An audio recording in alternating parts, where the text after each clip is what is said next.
What up? What up? We are here. I'm DJ Memetic. In a box above me is DJ Seiizi. In a box to her right, of me anyway, is Trevor Walker. We are Timecode. And where are we today? I'm in the studio, as might be obvious behind me. Where are you guys today? I'm at home, James. Home James. Seiizi, where you at? Also at home. Okay, finally, not on the road, not on at the road. not at the undisclosed work location. Undisclosed location. That's what's up. Now, we are just doing a little after report from last night's festivities at Cassette in the West End. A lot of people were asking when we put it up, where is this place? Because people are so accustomed to focusing on Centertown and the West as it relates to, Westboro and so on. But this is like further west. This was down on Baseline. And yeah, we had a really great time last night just going through all of the music on the Timecode tapes and taking a kind of like a slow cooking kind of approach to getting people together to appreciate some music. Usually when we get folks together to rock with some music, it's on the dance floor. And this time it was seated and you know what I'm saying, in just a different type of context. So joining the conversation and in a box to my left is the man, the myth, the legend, Vex. What's up, my man? Yeah. Yo, what's up? Can you guys hear me? Yeah, we got you good. We got you good. Okay, cool. That's what's up. My bad. Dog, don't trip. Much... You have a show today. We're going to talk about that too. But it's like, yeah, thank you for joining us. I appreciate it. This is Vex is one of the operators of Cassette and of the record store associated with Cassette, Baked Goods, who hosted us last night. And yeah, really dope for you to come through. And like we were just saying, different way to approach sharing music with people. For us, we're usually sharing music with people on the dance floor. This was like a seated, sort of like chilled out, high fidelity context. And I'm just curious for you guys. I want to start with Trevor because it was something that you noted when we were sitting up there. You were like, this is weird. But it's like, I'm interested for you. Like, how was it different for you than the regular way that you DJ? For me? Yeah. For me? Well, I mean, normally I'd be DJing behind the record players or whatever players I'm using. So yeah, I mean, yeah, it was obviously a new experience. Let's see. I don't know how often I've actually done a sit down kind of TED talk. I mean, I guess it wasn't a TED talk, but just do a sit down interactive with. I mean, it wasn't uncomfortable or anything, but it was just just different. It wasn't anything I've really done on a regular. Yeah. I mean, it was kind of cool. People were receptive. It was nice. Yeah, I thought that part too. Overall, it was pretty cool. It was a pretty cool thing. I'd be down to do something similar or something along those lines again, I guess it's at some point. But yeah, the whole when you suggested, oh, let's pull a table up here and some chairs, I'm like, what? And then we did it. And yeah, it was cool. It was cool. It was like, oh shoot, I'm on like one of these major broadcasters. There we go.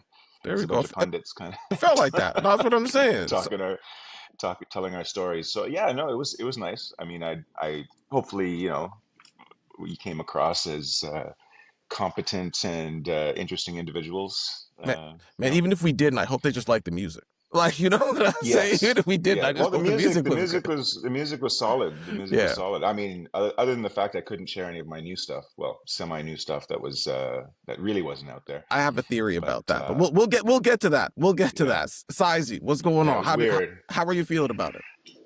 I feel great about it. I feel like the vibe in terms of recording the tape there while showing it, publicly, as an event. I think that's like, I feel like in terms of like community based artist sharing and like, recording media to like recording media physically, I think that could be a thing, that we might see a resurgence of, because even like just the tape, just having the tape, having a physical tape You know, I Yeah, think it's great for artists. A lot of local musicians. Like indie musicians or up and coming musicians. They still do that. They yeah. still selling tapes. So I think I might see a couple more listening parties at Cassette Okay, now. that's what's up. Yeah. Vex, I mean, as somebody who's been in cassette, that's been like around since the origins of cassette when there was nothing there, how did you feel about, just our approach and sort of like the vibe of the night? I think it was dope. I think it's a great idea. I think nowadays, like giving more context to, you know, the artistic approach and, some like interesting facts about the music helps to, build with the audience and Yeah, give people like reason to be interested in music. yeah, Because nowadays, as we all know, it's oversaturated with music. absolutely. Algorithms are the main way people are getting music, and as good as algorithms are, it can keep you kind of boxed in to the same kind of stuff as opposed to learning about different music. I'm sure you guys can attest that like back in the day you would go to the record store looking for certain stuff, but you'd end up leaving with something you never heard of before because the guy there was talking about it or someone else there was like, yo, have you checked this out? No, So I exactly. think anything where conversation is started around music, around physical media, um, just like Seiizi was saying, there's a lot of indie artists are living off of not Spotify sales because they're not doing enough streams to like make money off that. They're like putting out good physical product. Yeah. They're telling great. They're doing great storytelling, whether it's like through social media or through real life events like this. So I think an event like this to connect with people and give more context and storytelling around the music is it's an amazing thing, and we want to be a part of that for sure. Like that's something we want to be No, doing that's at dope, man. Cassette and Baked That's Goods really too. No, I mean that, and to me, like that much seemed obvious to me in terms of the way that you guys have been approaching both the record store and the venue, and in particular, man, that additional sound that you guys brought in, wow! Like I hadn't, I'd been in the venue before, and like I was like, okay, like the sound seems tight in here, but then when I came in yesterday, I was like, okay, no, we're ready. Like you know what I'm saying? Like you guys had what was it? Talk about the additional sound and who was the crew who brought the additional sound in. Talk about these guys. I mean, to be honest, I'm not the technical guy to talk about that kind of thing. Like they got some nice big speakers in there now, but I will say Alex Flex Panther, who does a lot of like audio engineering for us, like me and Parlay Okay, record at his place, and he was the sound guy at Babylon and many other okay, venues, Saw Gallery. Uh, yeah, he basically helped set that up. Like, well, the newest additions. additions to the Yeah, sound, and yeah, because we're getting ready to do some more shows, especially starting with Blueprint and talk about it Detox tonight. Talk today. about it So tonight. Blueprint. so I yeah, mean, this is gonna go. This is gonna go out next week. It's gonna go out on Monday, so the show would have already happened. But talk about it. so yeah, the show would have already happened in the past, but yeah, we brought Blueprint, uh, who is an underground, to me, an underground legend. He's like every underground MC's favorite dude in the scene. So he's from Columbus, Ohio, and he came up in the time like he's really doing a lot of stuff like early 2000s. He had the group Soul Position with RJD2. He was doing his own stuff. He was on Rhyme Sayers, and he's continued to put out really dope stuff like throughout the years. And he took a bit of time off, like during the pandemic. Uh, that really stopped like touring and everything like that. So he went on to other things. He was actually driving a truck. He became a truck driver. He got his trucking license and got his own truck. This man's work ethic is unparalleled. But Word. he came back to music full time in the past year or two, and started doing tours again. So we're happy to be able to help him on like his first big tour in years. Since before the pandemic type stuff. Yeah. Just, like even before that, I think his last like major tour was like 2018 probably. So Okay. So that's big. And it's like, it's just dope to have, like I said, we were saying at the night, it's dope to have something like that out on the West End. You know what I'm saying? Just in a different type of spot than sort of like the downtown Westboro sort of market type, you know what I'm saying? So I think, yeah, it's very cool what's going on out there. yeah. I've been saying this for years that the suburbs need some culture, need some, it's too many pubs. It's all Yeah. about the pubs, so Yeah. Yeah, it's like exactly. to have a fresh new take on kind of nightlife or just cultural gatherings. I mean, Yeah. concerts, DJs, all that kind of thing. And plus, the whole aesthetic behind cassette's very cool. I mean, you're keeping it analog. It's real AF Yeah. in We that sense. Yeah. From my perspective, anyways. Like, I can't wait. Hopefully that sound will still be there November 1st. I'm looking forward to that. Yeah, oh yeah. It'll be there. That's what's up. That's what's up. Nice. So, I mean, in terms of, last night, what were some moments for you that stood out in terms of, I'll tell you one for me that stood out, obviously, when I forgot to press record on the cassette. That was ridiculous. I had not made a tape in so long that I forgot that you have to press both record and play when you get the shit started. And so like that was my moment of the night for sure. We had to listen to the first song twice, but shout out to the crowd who rocked with us. Trevor, go Seiiizi. What was anything that stood out to you from recording the A side? Recording the A side, Or the B side, whatever. yeah, no, and like the B side, definitely like when people were laughing when we played the LRT song, the Late Rail Transit song. Yo, people were dying. People were they're having a little chuckle, So yeah, no, that was nice. That was nice. That was a vibe, and like on the A side too, I feel like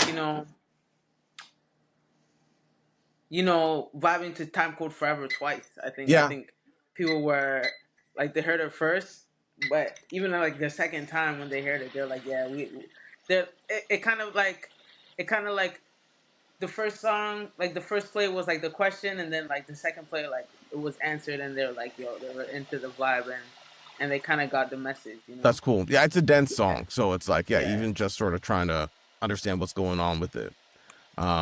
Trevor, what about you? Any reflections from A or B side recordings? I don't really have any. Yeah, I mean, one versus the other. No, it was No, but the anything same. that I stood mean, I out to you guess in terms of the we'd process of doing it. no, it was cool. I mean, it was like, again, it's a whole new thing recording like a little, an interview kind of slash playing music. I mean, the whole idea behind it is very cool as far as a listening party. I mean, that's something, I guess the listening parties are something that go on. For example, Bandcamp does, I get notices all the time from Bandcamp that an artist is doing a listening party. So to actually do one, and Right. I've never actually kind of attended one, to be Mm-hmm. honest. So it's like a first time for me. So I mean, the whole That's cool. experience was very cool, kind of refreshing. Nice. Yeah. Vex, It was dope. anything stand out to you in terms of the recordings, music that you heard, or saying from somebody who hasn't and I hadn't heard any of the B-side material either. So like, but as somebody who is not part of the crew in that way, like what stood out to you in terms of the recording process or what have you? I mean, I was digging that Trevor pulled out some one of one vinyl. That was pretty dope. Super dope. Super Yeah. dope. Yeah. No, a bunch of that stuff. I Thanks. mean, I loved hearing those productions, Trevor. Like, you know what I'm saying? Like a bunch of, and then a lot of that Thank you, stuff I sir. hadn't heard. Like I hadn't heard, and I can't I mean, I'm not gonna rag on you, Trevor, but we had to check on with the crowd about your instincts around the hard beats, man. You were saying, why did I add all those hard beats at the drum machine? That's what the people want. That's what the people Yeah, want. I mean, I guess so. I mean, no, just personal opinion, aesthetic. I don't know. Like, it would have been cool just to have, the actual just the loops and samples going. But Keep it that's just, keep it just esoteric. personal. Just keep it raw. I don't know, or something. Yeah, Nah, whatever. It was like it's just a personal take on things. It I was get it. funny to have the feedback. Nah, man, the people, It's I'm kind of saying cool. it's cool. Like the people, I mean, I think people want to hear more of that type of stuff, or at least hear it dug out. And that's why I'm excited to be transferring a whole bunch of tapes, which I was going to hold up right now. But unbelievably, I forgot the tapes at the venue last night. So I gotta head back out there and get the group of tapes that Trevor brought for us from the how far back did those tapes go? They just went to the Oh, 90s, just the 90s. Okay, just late 30 90s, years. late Yeah. Okay, no big 90s. deal. Okay.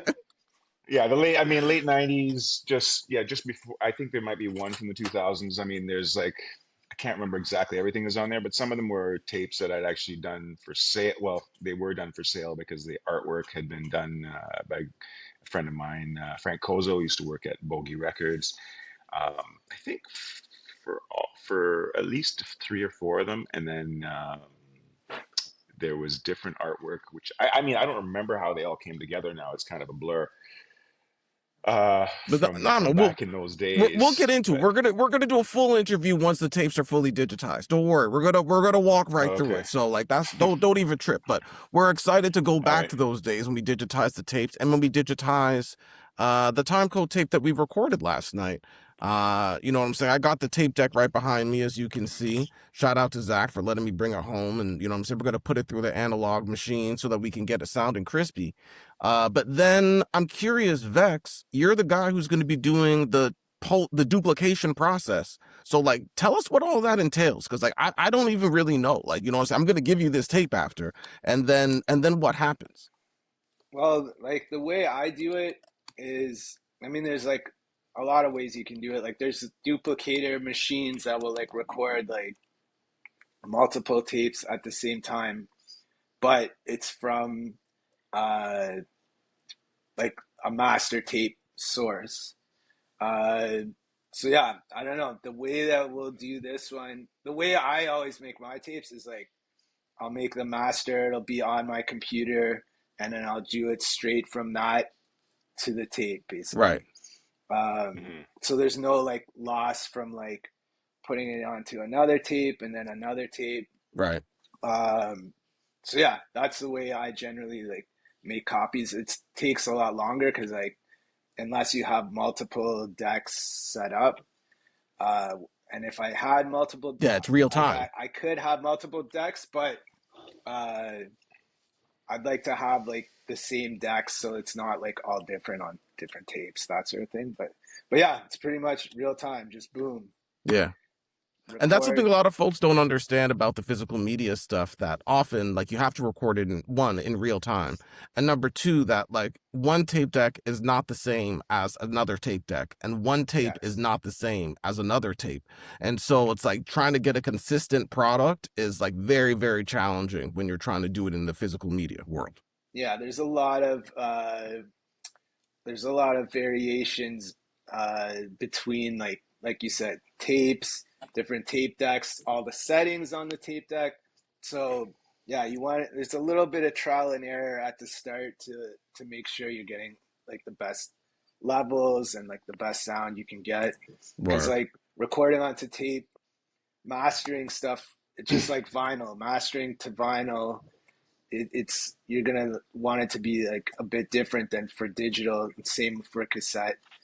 Yeah. There's a little more low end, a little less of the highs and mids. So yeah, you just gotta do all that accordingly, and like I said, a little trial and error, and then once you get the right sound, then keep duplicating. Word. That's what's Yeah, up. I remember doing that whole rigmarole of, I had two double cassette decks, and I would record. I mean, initially earlier it was you'd record from your metal cassette to Yeah, the chrome cassettes, and then, or whatever the case was, for and it would take forever. basically do them on for order kind of thing, when you maybe do 10 and then do Yeah, we another got 10 or whatever the case was, we and got the I Ilm only have XL two. XL2 Oh, Chromes from Japan. yeah. So you know Yeah. what I'm saying? Very, Those are very the crispy. standard. Very crispy. So I'm excited to you know what I'm saying, like as Vex said, get the master right through the analog gear and then send it over. So that's exciting, man. Now Vex, I know that you have to probably get ready for your show and stuff like that. So you know what I'm saying, if you Yeah. gotta jump, it's all good. You know what I'm saying? We appreciate you coming through and blessing Yeah, the pod.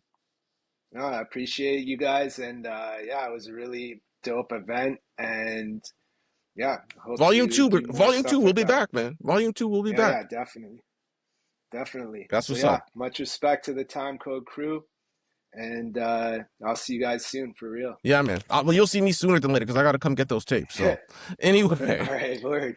all right, man. All right, Peace. respect y'all. Peace. Peace. Oh man, that's Vex. You know what I'm saying? From the baked goods, cassette empire, that is growing. Hopefully, you know what I'm saying. We hope it grows. And and that leaves us, to talk a little bit about what we're going to be doing with these cassettes that we've recorded. November 21st coming up is good. We're going to have a nice little merch table for anybody who wants to get any Time Code merch at the Time Code 20th anniversary jam. Looking forward to that. Hallucination.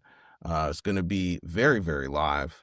And there may be even some other surprises. I've been talking to some I can't. We'll talk about it after the pod. But I've been talking to some other folks who may also. There may be some additional celebrations. That's all I'm saying. And so, we're looking Nice. forward to all of that. November 21st, Hallucination at Gridworks, and we're gonna get Fareed on the pod at some point before. Maybe for the pre-party pod, we'll get Fareed on, who owns Gridworks and is expanding Gridworks. Did you hear about the upstairs venue going on now? Oh, that's what's up. Yeah, they got the spot Nice. upstairs rocking now, and so Nice. it's like and it's gonna be like I think even it's gonna have a different kind of context in terms of maybe being a bit more chill, like taking some cues from what's going on at Cassette, being more about listening, this type of vibe. So it's cool that that type of to see that empire expanding, and but Fareed, who runs all of that, we used to see him on the dance floor at Time Code all the time. And was a big Time Code fan, and it'll be cool to just talk with him about his memories of Time Code. Trevor, you've played almost every Time Code anniversary party, it feels like. All the big ones. Like you did 10, you did 15, I feel like you did 5 as well. 5. 5 was. Did I play 5? I can't remember if you the did one with the 5. Express cover? Yeah, I feel like that was the one. Was that it? I feel like maybe. it was. Or maybe I'm wrong. I can't remember if that was 10. But I don't know. No, 10 was different. 10 was that wasn't the Express wasn't around for 10. 10 was when we brought down Quantic. And remember you were, you know what I'm saying? That was 10? That was 10. Okay. So that was after the warehouse. That was after the warehouse. Yeah. Okay. So the warehouses. And you were there for 9. I think. See, it's all a blur now. I know. We got to go back to the flyers. We'll go back to the flyers and check all of this. But the point is, you've been around for many of the big Time Code anniversaries. What's the vibe like? I appreciate being included. Come on, man. They've always been. For the 5-year, if I remember correctly, that was a crazy night. I mean, sweat dripping from the ceiling, man. It was sweat dripping from the ceiling. So hot. I mean, I was soaked. Soaked. It was so hot, and the crowd was live. I mean, it was dope. Maggie was Maggie was on the mic. Well, he was going crazy on the mic. He took the mic from me. He took my mic and started going crazy, which we love. Started yelling, which we love. Yelling. Yeah. But yeah, no, that was a really magical experience. The Quantic show was crazy. I mean, Will really threw down some amazing joints. Oh yeah, it was dope. It was good vibes. We went for pancakes. I don't remember now. 15. Well, no, 15 was we kind of did 15 at the gallery because that. Oh right, yes, okay. Because you know what I'm saying. Too. Yeah. That was amazing. So right in the installation. Yeah, man. That was dope. Yeah, man. That was dope. And so I mean, it was weird having the dance floor in another room. I know that part. Other than that, it was very cool. There was a lot of logistics going on, man. I tried to make everything, but You know what I'm saying? Respects the gallery still. Yeah. We still love the gallery. Yeah. They couldn't do everything we wanted to do, but we still respect the gallery. Yeah. And No, but yeah, that was this one's cool. gonna be fun, and I'm looking forward to it. Seiiizi, anything that you're looking, you know what I'm saying, in terms of, because you've been to a bunch of those parties too, but not DJing. You were on the dance floor. Yeah, no, I don't know if I've ever been to the anniversary one. Oh, word? Because I'm thinking 15. I don't think Well, I've been 15 to you were the DJing. Yeah, you were there for 15. 15? That was the gallery. That was the gallery. We did that. That was where we were in the that was art the one we did at the installation. National Gallery. That was 15? Yeah. Yeah. That was 5 years ago? Yeah, dog. Oh no, it wasn't. Imagine, It right? wasn't. It wasn't. It was 22. But because we were during the because Oh, pandemic kind of locked off our 15th right. anniversary, we just kind of called it that. Right. You know what I'm saying? Okay. Yeah, I don't know. Yeah, like, Were you at the no, there's always horticulture like a building? time, like, Were you at was the that what? horticulture building for Quantic? Yeah. No, I wasn't. No, I Okay. wasn't there. No. Okay. So then this will be one of your, you know what I'm saying? You're getting initiated properly now. Yeah. That's Yeah, what's for up. sure. Well, we're looking forward to that. We're gonna have more on that, you know, as the time approaches. Definitely gonna be talking to the Hallucination, Bear, the homie, and Toolman, and hopefully Creation too. Those are all the homies. So and Bear and those guys started, you know, Bear's career started here in Ottawa, at the legendary Babylon nightclub, RIP. And we're gonna be talking a little bit about that, you know what I'm saying, experiences at Babylon, experiences and all these spots where many careers started. And yeah, we're looking forward to that and then in the next episodes of the Timecode podcast. But with that, reminder about the anniversary, and tickets are going to go on sale for that. I should mention tickets are going to go on sale next week for the anniversary. So check timecode.com. People have asked me already about tickets for that one. Lots of people have asked me about tickets. They're going to go on sale next week. I think Wednesday. But if not Wednesday, definitely by Friday. So look out for that. And with that, I think we'll say peace, man. Everybody enjoy your Saturday or Monday or whenever weekend. this is posted. Long weekend, something. Peace. Peace. Something. Yeah.